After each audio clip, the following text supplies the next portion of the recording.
falou em teologia. Você é teólogo, Uhum. arqueólogo E e filósofo. filósofo. Você, Mandíbula, o que você é? Universitário. Ou seja, ele pega tudo. Ele pega tudo, exatamente. Então a gente pode falar sobre as três coisas. E eu queria falar da intersecção das coisas, né? A teologia, por exemplo, a arqueologia. O que a gente tem hoje de concreto? Porque a gente vê muita série, muito filme, muito documentário de estão achando a Arca da Aliança, onde está indícios da Arca de Noé. Arca de Noé e tal. O que a gente tem de estudo de arqueologia que comprove os tempos bíblicos ou esses grandes momentos que a gente viu relatados na Bíblia? Porque tem uma linha tem pessoas que acham que é tudo metáfora, é tudo histórias que significam outra coisa, e tem uma linha que fala, não, muito daquelas coisas realmente aconteceram. As pragas do Egito, o dilúvio, e tem gente procurando essas evidências. Em que pé que a gente tá? Bom, vamos separar algumas coisas aqui na mesa. Tá. Em primeiro lugar, existe a arqueologia séria, que é aquela que tem formação acadêmica, tem congressos, tem acadêmicos, tem trabalho científico, trabalho de campo, e tem aquela arqueologia de almanaque, daquele camarada que é dentista, você tá entendendo? Ou auxiliar de não sei lá o quê. Vai atrás de teorias da vai atrás da conspiração. teoria da conspiração e volta lá. E aí fala que encontrou a Arca de Noé. Existem 42 supostos achados da Arca de Noé. 42. Você tá entendendo? Ah, mas que tem uma mancha. Olha, gente, desculpa. Aí que é a diferença entre ser crente e ser crédulo. Você tá entendendo? Aí que tem a diferença entre ser crente e ser crédulo. Eu sou crente, não sou crédulo. Aí o camarada me mostra uma fotografia de péssima qualidade, com uma borra preta no meio lá da neve, lá na Turquia, entre a Turquia e a Armênia, lá nos montes lá. Olha, tá vendo aqui, olha? É no formato formato da arca. E o cara vem com um desenzinho de computador, ainda faz assim, pô, o cara tá aqui debaixo da neve. Você foi lá? Não, Não. mas... Ou então aquelas histórias assim, porque um cara da NASA descobriu. Então, olha, vamos varrer tudo isso pro lixo. Por exemplo, o que eu já escutei, não sei se é verdade, que a Arca da Aliança estaria sendo guardada na Etiópia em segredo. Pois é. Já ouviu essa história também, já na Etiópia? não, claro. Na verdade, o que tem de verdadeiro e falso em tudo isso? Tem 10% de verdade e 90% de falso. Tem um pouco de verdade? O que é o ponto de verdade? Não em relação à arca propriamente dita, mas em relação a uma história que liga os etíopes aos judeus. Tá. Porque, de fato, existem exames até de DNA que comprovaram que há muitos etíopes que são judeus. São descendentes. Descendentes da rainha de Sabá com Salomão. Tanto é que o Estado de Israel reconhece esses etíopes e dá cidadania israelense para eles. Tem até um filme, eu estou tentando lembrar agora o nome, que a Mossad vai até recuperar alguns desses etíopes e levá-los, tirar do país, lá até entrou em Ruanda com o Idi Amin Dada, fazer uma negociação com ele, para recuperar esses etíopes e levar, que eles estavam sendo ameaçados de morte, estavam sendo mortos por antissemitas, e levaram para Israel. E tem muito etíope lá, judeu de sangue etíope, negro, mais negro do que eu até, no exército lá, israelense e tudo mais. Então isso é verdade. Agora eu falei, isso é os 10%. 90% de erro. Aí começa agora uma longa lenda que o rei Salomão estava lá com a rainha de Sabá. Quando ela foi embora, ela tinha um filho com ele. E o rei Salomão resolveu dar de presente para o filho uma réplica da Arca da Aliança. Aí, só que o menininho era muito esperto, trocou a réplica pela original e levou a original para a Etiópia, onde ficou guardada. Só que isso tudo é fantasia. Nós não temos nada a respeito disso. O que nós temos? Até a Bíblia não fala como é que a arca desapareceu. É uma inferência. Eu estou falando da Arca da Aliança, onde estão os 10 mandamentos. Ela descreve com detalhes. Com detalhes, absurdos, sim, né, os anjos, exatamente. Eu estou falando querubins. Eu estou falando daquela que o Indiana Jones encontrou. Aquela ali. Aquela lá. Caçadores da Arca Perdida. Aí o que acontece?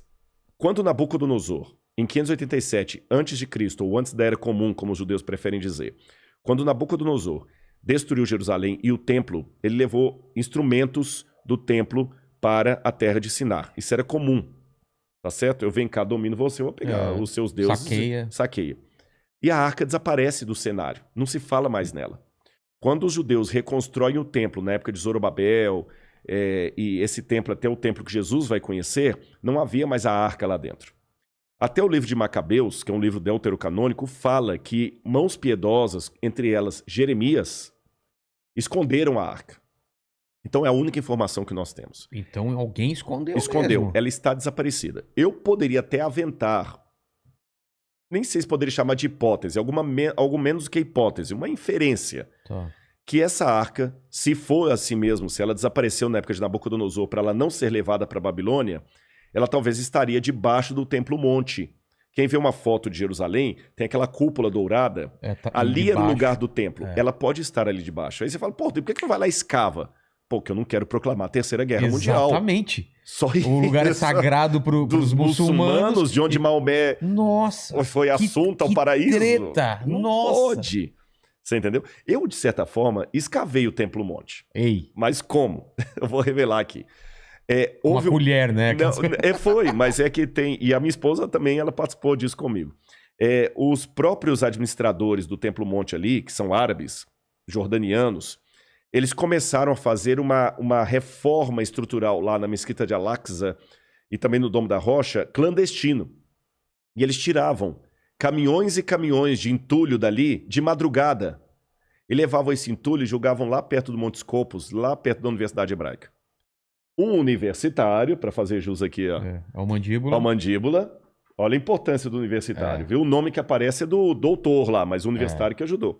Ele passou, estudante de arqueologia, falou, pô, caramba, tá tirando de lá, jogando aqui. Conversou com Gabriel Barcai, que é um professor aposentado da Universidade Hebraica. O cara foi lá e falou, pô, já que eu não posso escavar lá, mas ninguém pede de peneirar aqui. Criou um sistema inédito, que a gente nunca tinha essa técnica de escavação, que é de peneiramento do entulho.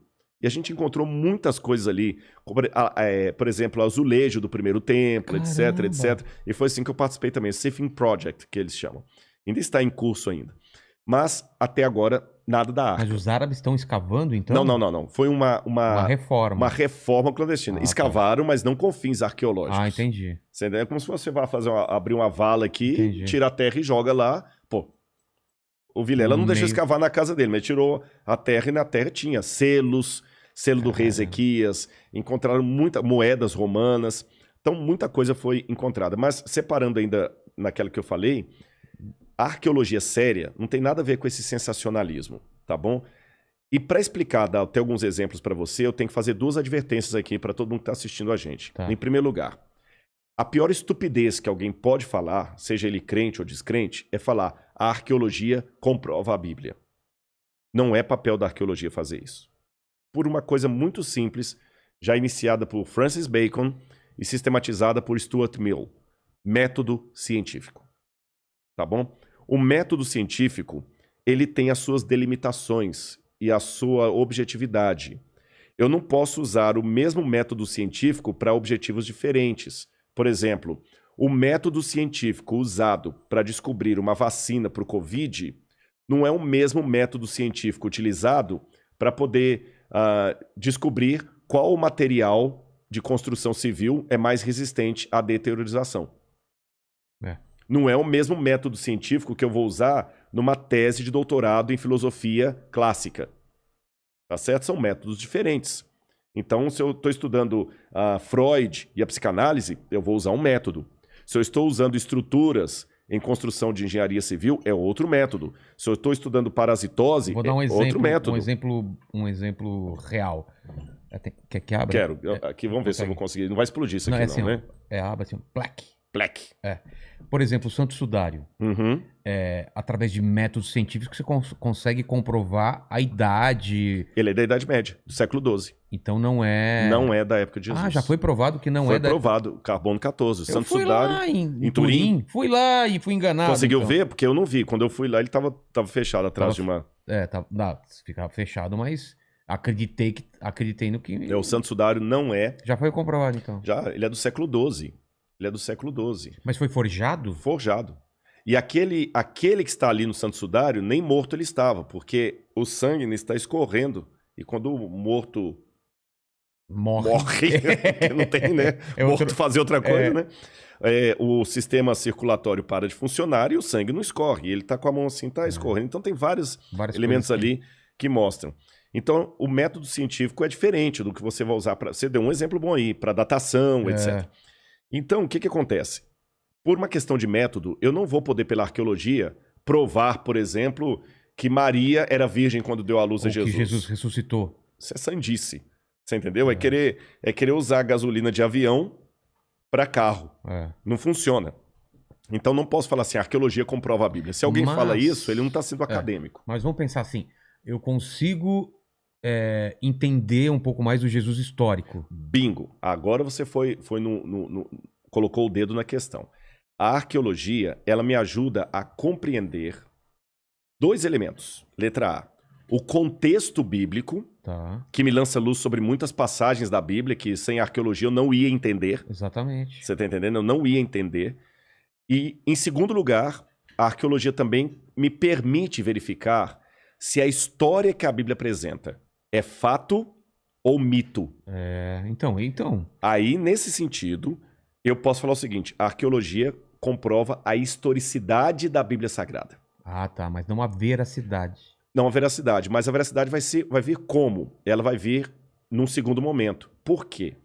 A Bíblia Sagrada, diferente do Bhagavad Gita, diferente do Alcorão, diferente do livro dos Vedas, diferente do Mahabharata, qualquer livro clássico religioso, Tao Te Ching, do taoísmo, Zend-Avesta, do zoroastrismo, a Bíblia é o único livro religioso produzido pela humanidade que se sustenta numa fundamentação histórica. Por exemplo, se eu fosse um hindu, você jamais teria uma conversa comigo sobre a arqueologia do Bhagavad Gita. Por quê?